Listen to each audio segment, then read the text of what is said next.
Saturday, and questions start from question number 52. Let us see the questions.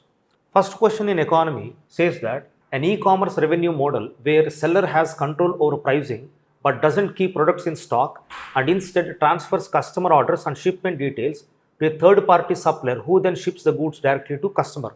So a direct question, very simple and easy to answer question. Answer is a drop shipping model. Second question.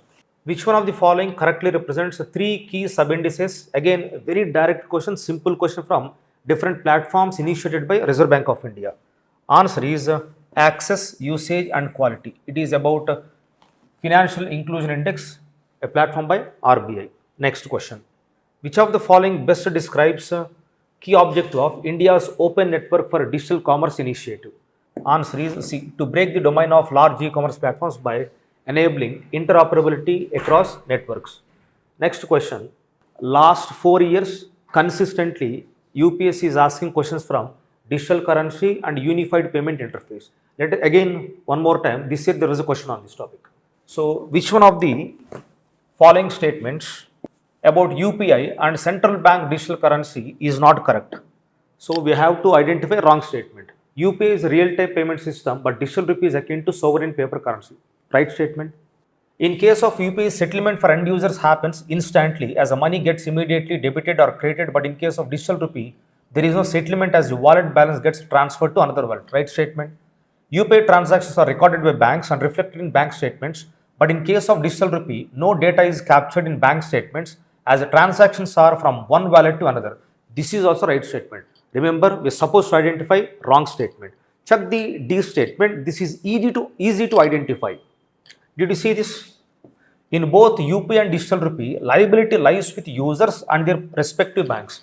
Always, currency liability lies with Reserve Bank of India. So, D is the wrong statement. Therefore, that is your answer. Next. Again, a very simple direct question from class notes. A bond whose proceeds are used only to finance or refinance a combination of both environmental and social projects is called. See, the options are given in a very simple manner. Green bond always deals with funding to environmental projects.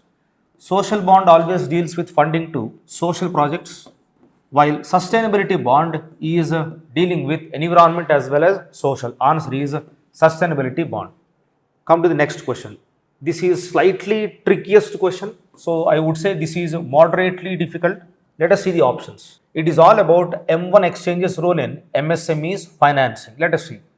M1 Exchange provides collateral based loans to MSMEs.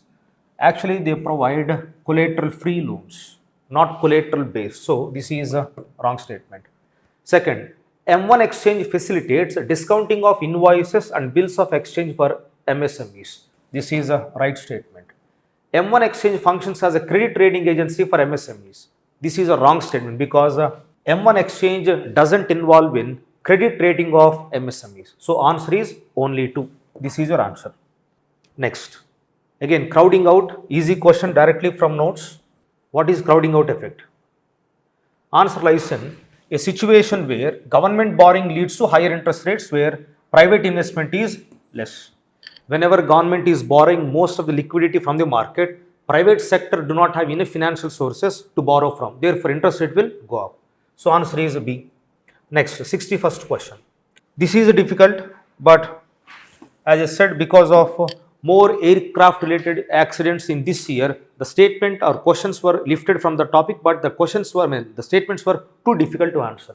So, to me, this is a difficult question. Look at the insurance in aviation sector. Aviation hull insurance covers physical aircraft including the body, engine and onboard equipment. This is a right statement and it is covered by 1999 convention and most of the students find this difficult to understand. So answer is C, but as I said, the question is a bit difficult. Next, 62nd question. Oh, this is simple. Look at this. Crowdfunding is solicitation of funds from multiple investors through a web-based platform or social networking sites for specific project. Right statement. Small, medium enterprises are able to raise funds at lower cost of capital without undergoing rigorous procedures. Answer is both 1 and 2. Simple question. Easy to attempt. Next. This is interesting. Tables and 3 variables. The question is difficult to answer because couple of statements are factual. Let us see this. Committee Objective Organization. Let us see. R. N. Malhotra Committee, Comprehensive Reforms of Insurance Sector in India. That's right. But it is formed by Government of India, not by IRDA. So this is wrong. L.C. Gupta Committee, preparing roadmap for introduction of derivatives trading in India, appointed by SEBI. Right. Urjit Patel Committee. Every time I discuss in the class, I give the background behind Urjit Patel Committee. Check the objective. Preparing a roadmap for reforming bank lending to housing sector. Urjit Patel Committee deals with what? Monetary policy, inflation, targeting. So this is wrong. So 1 and 3 are wrong. L.C. Gupta Committee is right. Malegam Committee is about microfinance sector in India. This is right. So answer is 2 and 4, D. Let us come to 64th question. Very simple, directly lifted from class notes and very easy to answer. NBFCs cannot accept demand deposits. Very generic statement, PYQ based theme, right statement. All NBFCs operating in India have to be registered with RBI. No.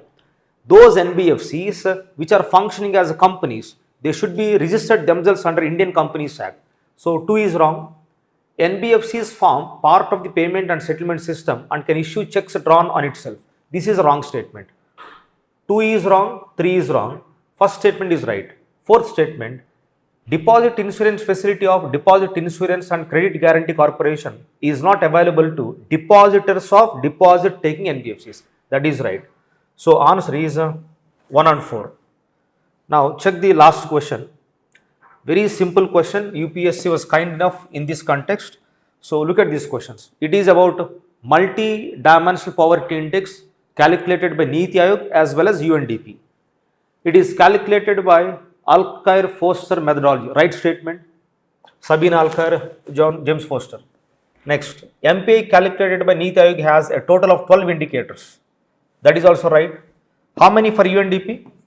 For UNDP, it is 10.